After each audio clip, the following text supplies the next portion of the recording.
उत्तर प्रदेश में लगने वाला झांसी, और उसी झांसी में एक मोहल्ला लगता है जिसका नाम है भगवंतपुरा। भगवंतपुरा में राम सिंह नाम का एक व्यक्ति अपने परिवार के साथ रहा करता था। परिवार में हंसराज वर्मा नाम का उसका एक बेटा था, जिसकी 16 साल पहले शादी हुई थी बबीता नाम की एक लड़की से, और उसको फिलहाल 2 बच्चे भी थे।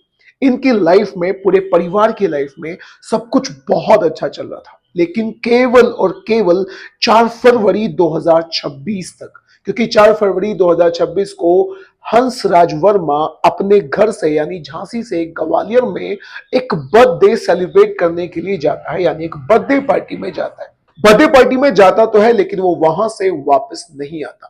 अब जब वो देर रात तक घर वापस नहीं आता, उसको फोन भी किया जाता है, लेकिन फोन उसका स्विच ऑफ आता है। लोगों से कंफर्म किया जाता है, लेकिन उसके बारे में किसी को कुछ भी नहीं पता था। अब घर वाले थक हार कर सीधा सीधा थाने में जाकर रिपोर्ट दर्ज कराते हैं और इंतजार करते हैं अपने बेटे के घर वापस आने का। लेकिन फिर 2-3 दिन बीत जाते हैं, अभी तक भी उसका कुछ भी नहीं पता था।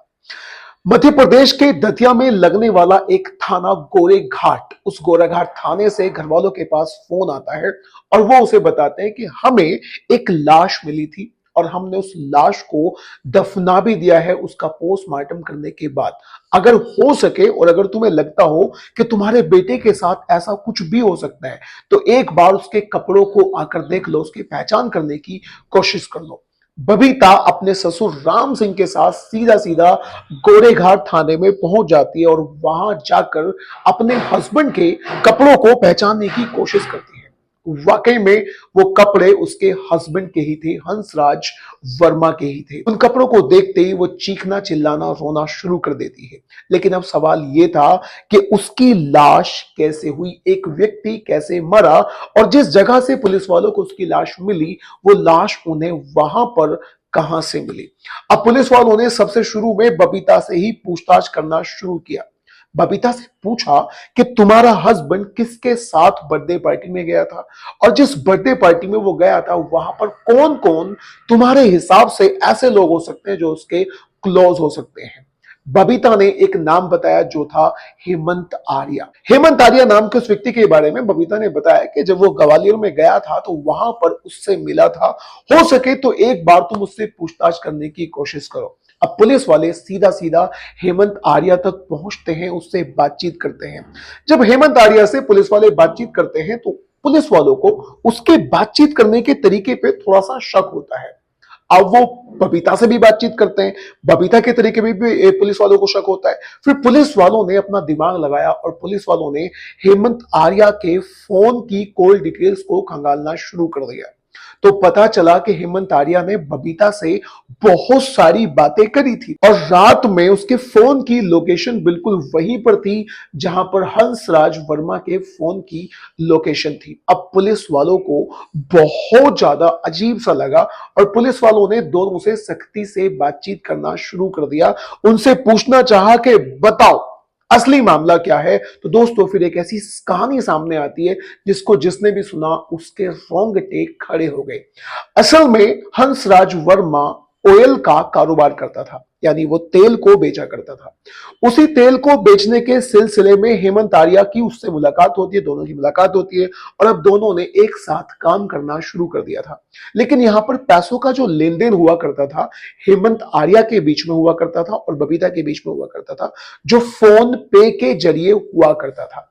यहीं से इन दोनों की मुलाकात होती है, दोनों में प्यार हो जाता है। और यहां मैं आपको बताना चाहता हूं कि जो हेमंत आर्य है वो हंसराज वर्मा के ही ताऊ का बेटा है। अब हेमंत आर्या में और बबीता में बातचीत होती है, दोनों में प्यार होता है, कई बार ये एक दूसरे से मिलते हैं, एक दूसरे के साथ संबंध भी बनाते हैं और एक दूसरे के साथ होटल में भी जाकर ठहरते हैं जहां से संबंध बनाया जाता है। और अब इनका जो प्यार था वो बहुत ज्यादा मजबूत हो चुका था। अब इन दोनों में कहीं ना कहीं कस्में खाई जाती हैं कि हम एक दूसरे के साथ रहना है, लेकिन एक दूसरे के साथ रहने के लिए अपने हस्बैंड को उसे रास्ते से हटाना पड़ेगा, यानी बबीता को अपने हस्बैंड को और हेमंत आर्या को अपने चाचा के लड़के को अपने रास्ते से हटाना पड़ेगा। अब इन दोनों में प्लान बनती है और अपने प्लान के मुताबिक दिन तय किया जाता है 4 फरवरी 2026 का।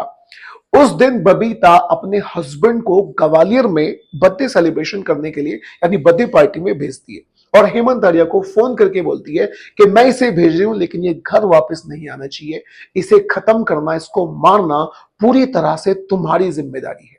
4 फरवरी की शाम को वो बर्थडे पार्टी में जाता है, जाकर सेलिब्रेट करता है और जब वहां से चलने का वक्त होता है तो हेमंत आर्या उसे अपने साथ बाइक पर ले आने की कोशिश करता है। उसे बोलता है कि तुम मेरे साथ बाइक पे बैठो, मैं तुम्हें अपनी बाइक पर छोड़ दूंगा। हेमंत आर्या की बाइक पर हंसराज वर्मा बैठ जाता है। रास्ते में जैसे ही वो थोड़ा सा आगे को चलते हैं तो उसको शराब पिलाई जाती है। यानी मध्य प्रदेश में लगने वाला एक जगह, मध्य प्रदेश में लगने वाली एक जगह जिसका नाम है डबरा, डबरा में उसे शराब पिलाई जाती है।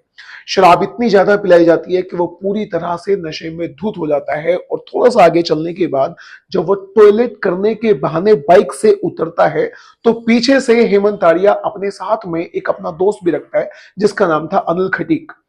ये दोनों मिलकर मफलर से उसका गला खोद देते हैं और वहीं पर उसको मार डालते हैं।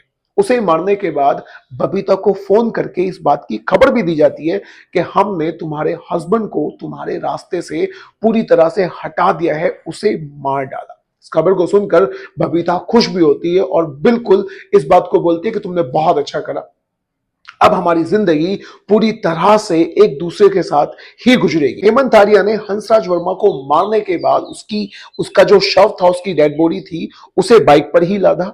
उसे लादने के बाद में सिंध नदी का पुल एक पड़ता है जो गोराघाट नाम के थाने के अंतर्गत आता है। उसके नीचे उसकी बॉडी को झाड़ियों में फेंक कर वो वहां से चला जाता है। जो दतिया की पुलिस थी यानी जो गोराघाट थाने की जो पुलिस थी उसे वो लाश मिल जाती है और वो लाश को अपने पास लेकर जाते हैं। यानी 6 फरवरी को लाश मिली थी और 6 फरवरी से 9 फरवरी तक उसकी लाश की पहचान के लिए उन्होंने लाश को अपने पास ही रखा, उसे फ्रीज में रखा। लेकिन जब पहचान नहीं होती है तो उसको पोस्टमार्टम कराया जाता है। पोस्टमार्टम में पता चलता है कि उसकी गला घोट कर हत्या करी गई है। लेकिन दोस्तों जब पुलिस वालों को पता चला कि एक हंसराज वर्मा नाम का व्यक्ति मिसिंग है और बबीता को इस बात का पता चला और कपड़े देखे बबीता ने अपने हस्बैंड की लाश को पहचान लिया, रोना धोना शुरू किया, तो उसे देखकर ऐसा लग ही नहीं रहा था कि वही अपने हस्बैंड की कातिल निकलेगी।